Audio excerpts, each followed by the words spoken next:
And welcome into this edition of Community in Actions, brought to you by Community Action in Aroostook, Washington, and Hancock counties. I'm Jason Parent with the agency, and this is May's Community in Action. And we're so pleased on this program to be welcoming in just a little bit after we get to the news and information that you can use three professionals from our early care and education programs across Aroostook, Washington, and Hancock counties that will be talking about getting ready for what looks like a new program year, although we're looking at the end of the school year in many locations. This team is already planning ahead to the next one and how your children or children in your communities might engage with some quality early childhood education experiences. But before we get to all that, we're first going to turn, as I indicated, to the news and information that you can use. And we're going to begin with this. The first item that we're going to talk about is the Home Energy Assistance Program. And we're going to talk about this because we are offering through the end of May special walk-in Wednesday opportunities. We know that there are a number of households that are now struggling with the cost of fuel, especially with the increased cost of fuel. So we are offering walk-in Wednesdays through the end of May. These don't require any appointments, and you can do them in Ellsworth, Holton, Madawaska, Presque Isle, and new locations in May that we will be announcing shortly in Washington County, likely in the Calais and Machias area, but be on the lookout for those. They run through the 27th of May from 9 a.m. to 4 p.m. on Wednesdays, where you can walk into the locations designated there and the ones that we will add in Washington County with no appointment to complete a home energy assistance program application. Now, it's important to note if you've already done one for this season, that opportunity is not available to you unless you did yours and it was not approved because of income qualification guidelines and something has changed in your household. In that case, you would be eligible to reapply, and we encourage you to either walk in on a Wednesday or give us a call at 764-3721. You can also, if you're unable to make it on a Wednesday and you're online savvy, you can go right to the online portal to apply yourself at ecoast.mainhousing.org, and you will there be prompted to be able to complete an online application. In addition to that, if you prefer to not do the online application but can't make it on Wednesdays, give us a call and we can do an appointment with you right over the phone or set a time to do an appointment with you right over the phone. So there's really no excuse to not be able to have access to this program if you are in need of assistance at this time. Please do reach out. We're here to help. And this is actually a good time of year to apply for the Energy Assistance Program. Now, you might say, well, we're heading into the warmer months of the season. The good news about this is that any benefit that would be allocated to you this spring would remain on the account with your fuel vendor, or the money would be sent to you if you're buying wood or pellets or some other alternative source of fuel. So you would have that credit available to you at the start of the coming heating season. So please, again, don't be shy about applying, especially with the cost of oil. And this is exactly the time to do so because of the availability of program appointment slots. We're going to transition from the Home Energy Assistance Program to the Home Buyer Education class. This is an 8-hour approved home buyer education class taught by industry professionals. We have an instructor who teaches the course, but she brings in folks like home inspectors and real estate agents. It's in a non-sales environment, and what the home buyer education class really does is provides you an opportunity to learn about the home buying process in a neutral environment. The course is open to the public. It's not income eligible required, and there are many benefits towards taking part in the course. On an income eligible perspective, if you are a first-time home buyer and meet those guidelines, you could qualify for up to $5,000 down towards your closing cost in this program. Now, there are several opportunities to engage in this program, both virtually and in person, that are coming up in Aroostook County and Down East or anywhere across the state of Maine. On Saturday, May 9th, we will be doing an in-person class in our Presque Isle Customer Service Center. In June, we go back online, and then August 18th through 20th, the two earlier dates are on weekends. On August 18th through 20th, we're going to do an online over a couple of evenings or over 3 evenings. We split the class up for those who prefer and who that works for better. In September, we're going to go back to in-person, and we're going to be in Stonington for that class at the Island Connectivity Hub will be the origination site for that class. And then on Friday, October 30th, we're going to wrap up this part of the season with an online course on October 30th. Now, you can call us at any time or email us at the address below on your screen to register in advance for any of these classes. We certainly encourage you, if you're booking for the May or June class, to do so relatively quickly to make sure that it doesn't fill up. Now, our prevention team in Aroostook County is hosting a substance use prevention community conversation. That's going to be held on May 18th at 2:30. And the reason there's no location on that is because it's a completely virtual gathering, so you can gather from any location. You see a QR code there on your screen if you want to snap that, or you can email tdow@acap-me.org for more information.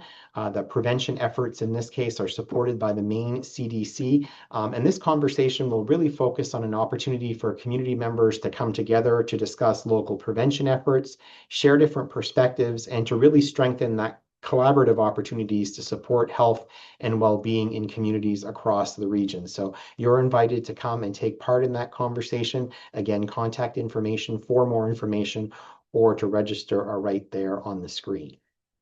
Now, we're going to take you to Blue Hill next, where on Saturday, June 6th, we're going to be hosting a celebratory open house at Friendship Cottage to celebrate the official transition of the property to the Community Action Agency. We will be hosting a summer barbecue and an afternoon open house. It's a great opportunity if you have a loved one who may be in need of these services at some point or just want to check out the facility. It's a long time coming celebration, and we're encouraging community members to join us in Blue Hill at 118 Ellsworth Road on Saturday, June 6th from 1 to 3 p.m. If you'd like to RSVP, that would be helpful in terms of food preparation. You can do so by calling Ann Osana. The number's there on your screen, 207-610-5003, or email Ann at ann.osana, 2 S's, 2 N's, at acap-me.org.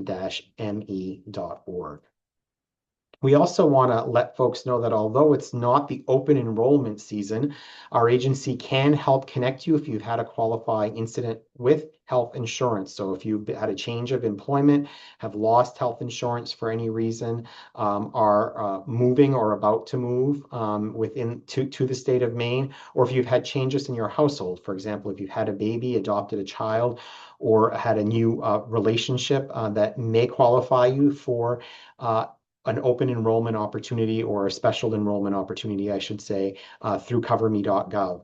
The coverme.gov website is available at that email address. There's also a phone number here, 1-866-636-0355. You can also call our agency at 764-3721.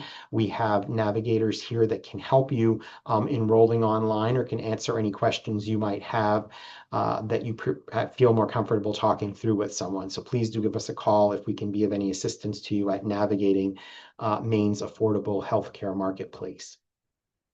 And lastly, if we've not talked about something in this news and information that you can use segment and you're in need of support or services at this time, we do encourage you to reach out to us. You can call us at 764-3721 or email us at our general information email at info@acap-me.org. Now, the programs and services on your screen here are those that we have under the umbrella of our organization.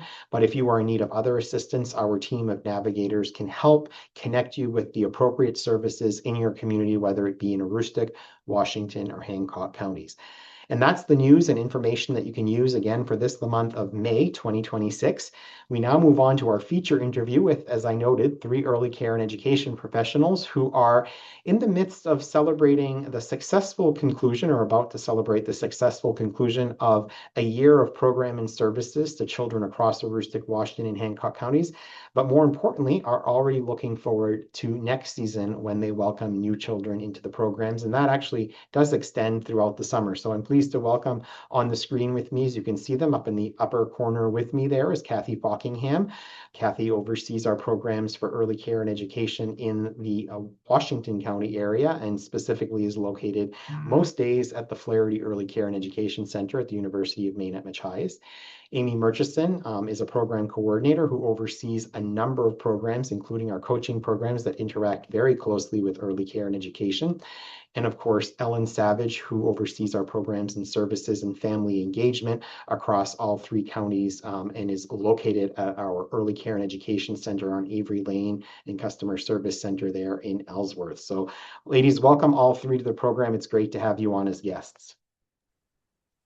Amy, I'm going to begin with you and talking about, first of all, help folks understand the programs and services. There's quite a breadth of them and now over an even greater geographic area. So talk about what programs and services households with preschool age children can access through the agency. Thanks, Jason. It's great to be here with you today. So, our early care and education program offers early Head Start, child care, pre-K partnership, Head Start programs across all three counties. And I'm so excited to be here with Kathy and Ellen representing all three counties. So, specifically in our Washington County area, we have a location in Calais and in Machias, where families can access Head Start, early Head Start, and childcare options. It kind of depends on location. We also offer Head Start, early Head Start, and childcare at our location in Ellsworth. And we have pre-K partnerships located at both the Deer Isle Stonington schools and in Bucksport as well with the public schools. We also provide support for children who may have a disability and are working with child development services. Our program also offers a robust family engagement where we work closely with families to link what's happening in the classrooms every day with what's at home. We offer parents the opportunity to come in and observe their children, participate in activities. The kids love when their parents or extended family members, that special family member or friend comes in to see them at school. That is a great overview, Amy. And I know we're going to sort of do a deeper dive into much of what you just talked about with our other two guests, Ellen Savage and then Kathy Falkingham. Ellen, let's expand a little bit upon what some of the things that Amy was talking about. She gave a broad overview of the early care and education programs with more information about Head Start, and particularly in the Head Start and early Head Start program, but in the way that we do business sort of across all platforms of early care and education. When we think about a child going to a classroom each and every day, in the programs that our agency offers, it really extends far beyond the walls of that classroom, does it not? It sure does, Jason. It extends into the home and into the community and any place that these children are at and participating in community events and their families' lives, right? So we know that children are not born in a bubble. They have a family and a community around them. And that's one of the many things that sets, in my opinion, Head Start apart from other programs. We really look at that child in the context of their family, what's happening in their lives, how we can support them to support their children to be school ready and successful, not just in kindergarten, first, second grade, but for a lifetime, right? We want children and families prepared to enter the next phase of education and feel very well prepared to be there. We're going to come back to you in just a bit to talk about a couple of those critical components. One that you've been referencing sort of without naming, and that's the family coaching option that really does look robustly at working with the entirety of the family, and also some of the benefits to the health and well-being of the child, and the screenings and special attention that's given to the health and well-being. But I want to turn to Kathy Falkingham. And Kathy, you can feel free to unmute yourself as I'm going to ask you to talk about we've talked about sort of what happens in and about and around Head Start, but where you're at each and every day at the Flaherty Center, or if you're visiting over in Calais at the St. Croix Center, you're really seeing what actually happens and the interactions that happen not only with the children and the adults in the classroom, your professionals that you work with each and every day. Those interactions extend. I've been to the centers when parents do pick up and drop off and parents are engaged in other ways. Talk about the day in the life of an early care and education center there in Washington County and what things look and feel like as children and families are engaging. Well, the day starts out at 7 o'clock and they start arriving. Our parents come in, They spend some time with us, which is really nice. It's pretty relaxed. We don't have everybody coming at the same time. So gives you time to visit with them a little and make that drop off a little easier with their parents if they can stay for a little bit and talk to their child and get engrossed in something. The day just everybody just keeps coming, and then the staff, they have a schedule routine that they try to follow just so children know every day what to expect. Gives them a feeling of safety. Let's see, parents can come anytime during the day and visit. When I'm in the office, leave the door open. I have parents coming in and out all the time, sometimes they'll ask questions about different services or resources, and I'm able to help them with that. Or they may just want to talk about their child or something that's going on in their life. Yeah, it's pretty amazing the strong relationships that we build with these parents, and the teachers are amazing here. We're very, very fortunate. They just put everything into these children every single day. We're making sure the curriculum is one that the children enjoy and are learning from. And it starts, that school readiness Ellen mentioned, starts right from the infant toddler room and moves right over to the preschool room. Yeah, it really is. And Kathy, you sort of mentioned what a typical day looks like, but there are a lot of opportunities, much in life, like life itself, for families and the children in the program to celebrate and to engage in community. I know your team actively engages in community events and interacts with local law enforcement and fire professionals, and really sets the children up in an environment where community is integrated in the work that you do in the classroom. Yes, we just had a surprise fire drill, and we brought a little gift to the firemen and thanked them because they were so wonderful. They weren't upset. They offered for the children to go out and look at the fire truck, and they were just amazing. We do our blueberry parade and the in August, the Blueberry Festival. We have the children's parade, and we make t-shirts. All the parents are invited to walk with us through town. It's a lot of fun. It really is. And now, Amy, that really is the overarching goal of the program, really is to, we talk about, this concept called social mobility that when we're working with families to help engage them in community and to make them active voices in the experience of their child's education, but also in the entirety of the experience of raising their children. And I know that central to that, in large part, is the agency's whole family coaching work. And I know that you do oversee that portfolio for the agency. So give folks a glimpse about what the families of children who are enrolled in our early care and education programs have the opportunity to access in terms of family coaching. Yeah, so all of our families have access to a family coach, and they can meet with that family coach, talk about their family's needs, talk about their family's goals, and work towards a plan to progress. So if a family has the goal of getting a college degree, they can walk with that family, walk with that parent through that process, linking them with local educational opportunities, or maybe they need some support with transportation.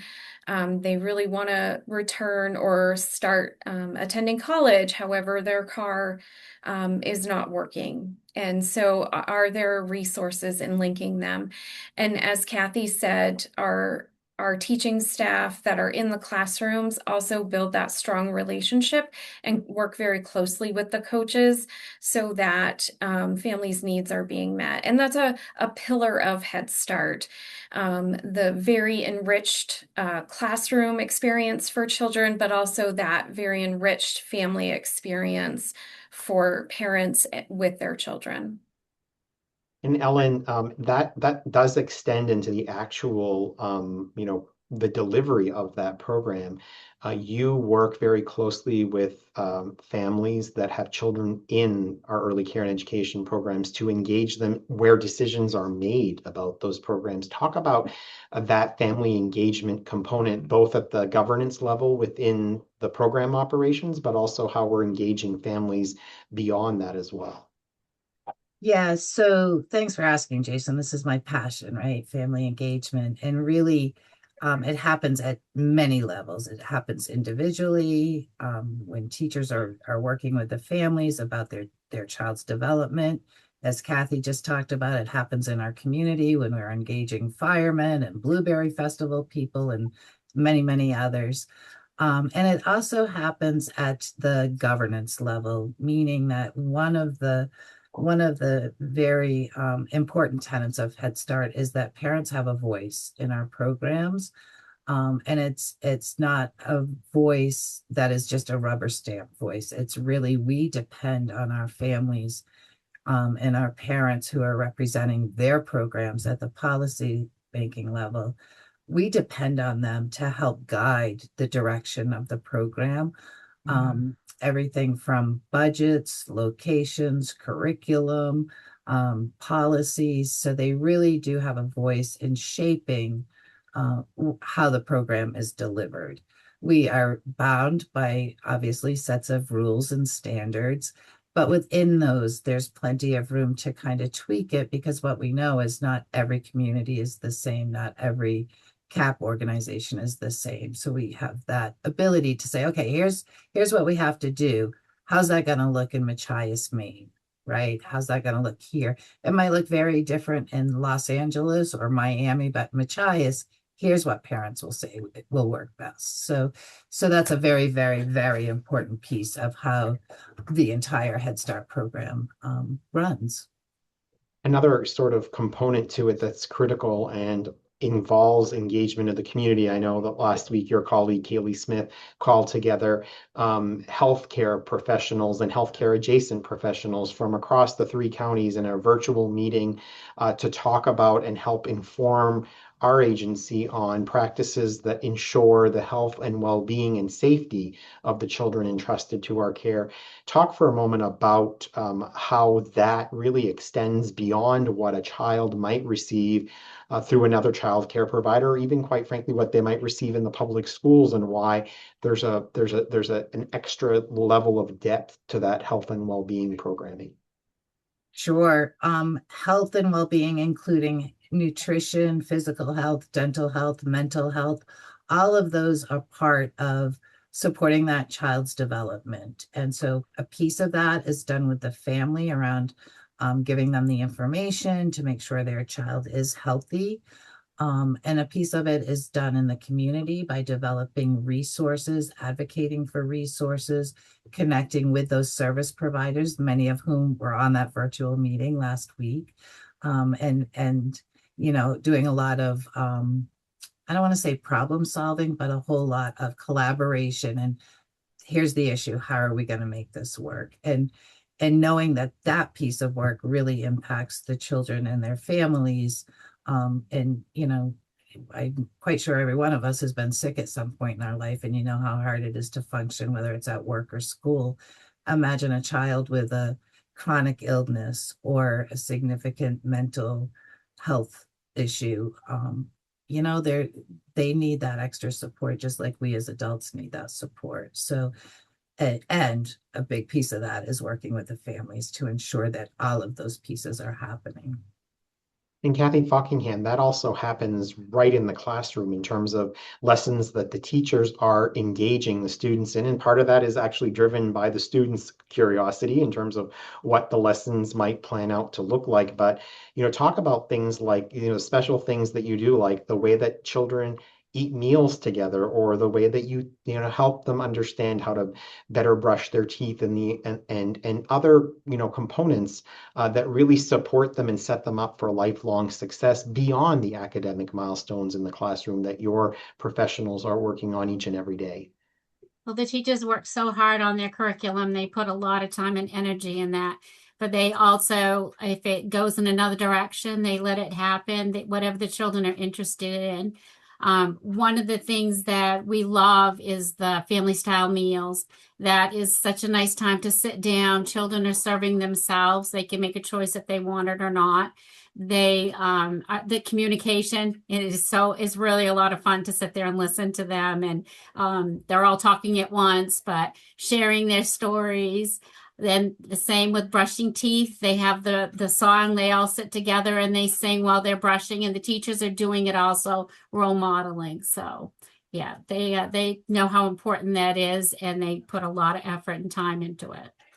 It really is something quite special and unique to engage in. Amy, if folks are hearing this out there, are there opportunities for community members to, thinking that I might have a child or a grandchild or someone entrusted to my care that could benefit from this type of programming?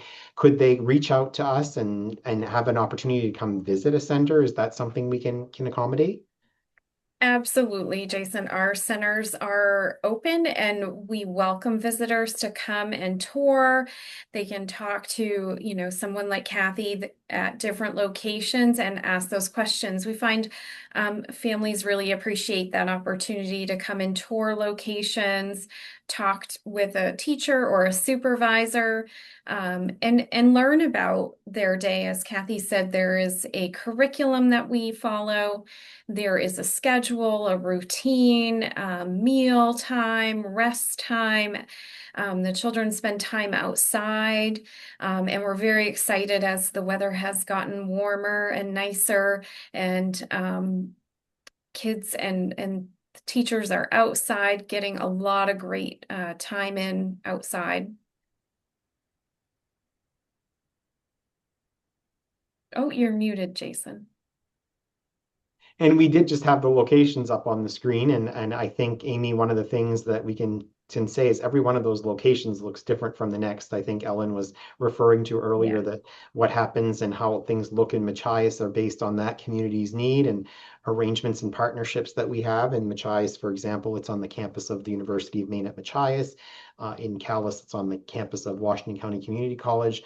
And we have the Aroostook County locations, and they are in Ellsworth and Bucksport as well, and Deer Isle, Stonington.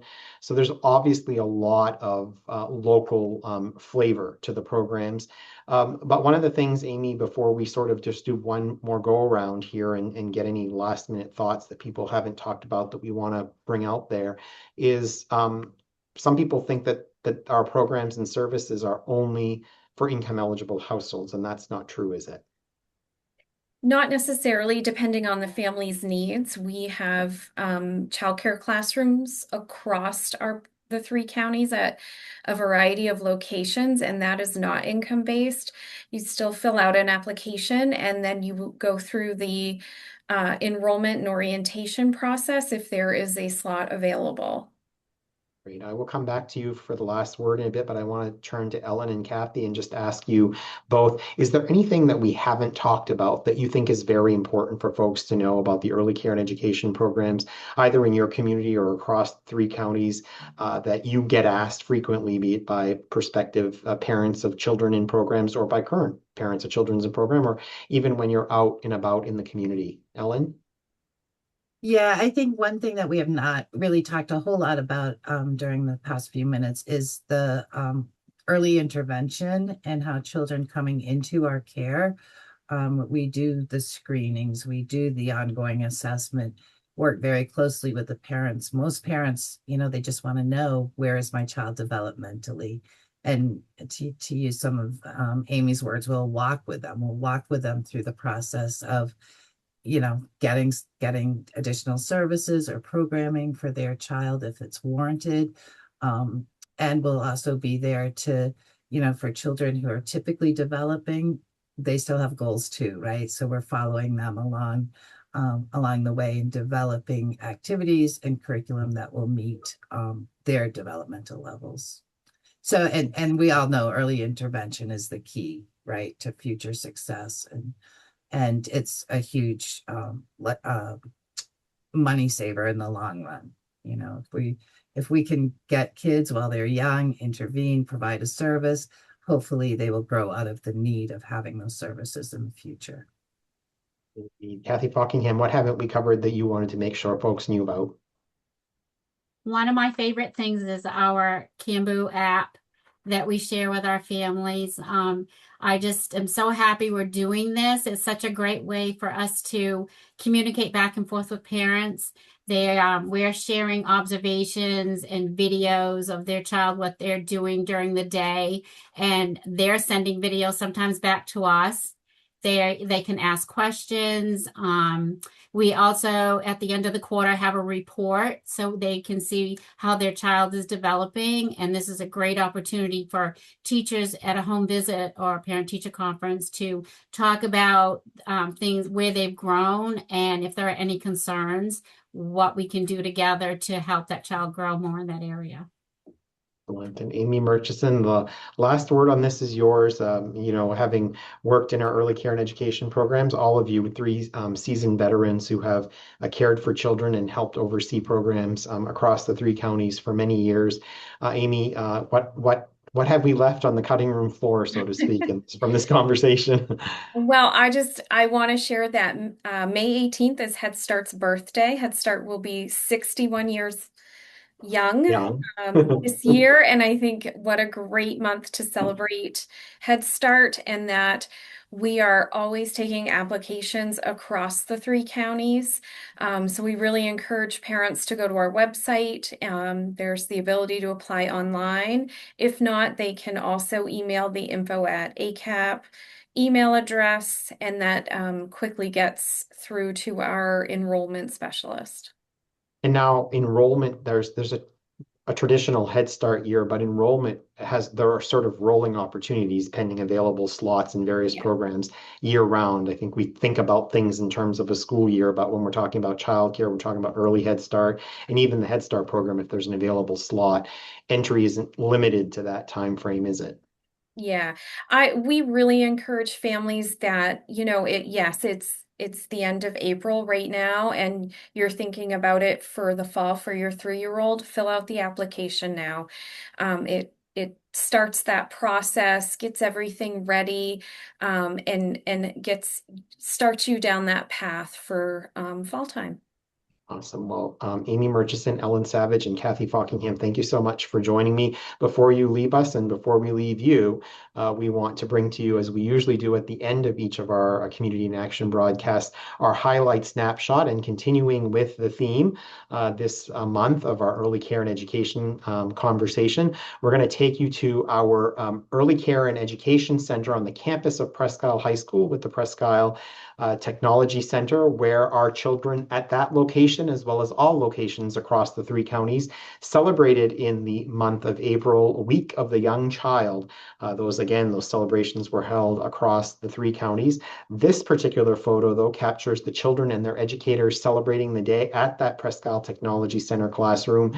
This was a Musical Monday that they were celebrating there, and you see Kristen and Stephen, two of our very gifted early care and education professionals. I always enjoy seeing a male early care and education professional. My father was a kindergarten teacher for 40 years, so it does my heart good to see that. And many of our children certainly benefit from having a positive role model in their classroom and in their lives. So hats off to all of our early care and education professionals, and to Stephen and Kristen here in this picture with their children from the Early Care and Education Center at Presque Isle High School that we have in partnership with them. So thank you to them, and thank you to all of you. Thank you to our guests for joining us. We'll be back in June with a brand new edition of Community in Action. Until then, have a great rest of the month of May. Happy Mother's Day out there to all you mothers, and to all who fought for our country, and those who didn't make it. Happy Memorial Day as we head into another beautiful summer here across northern and down East Maine. We'll see you next time.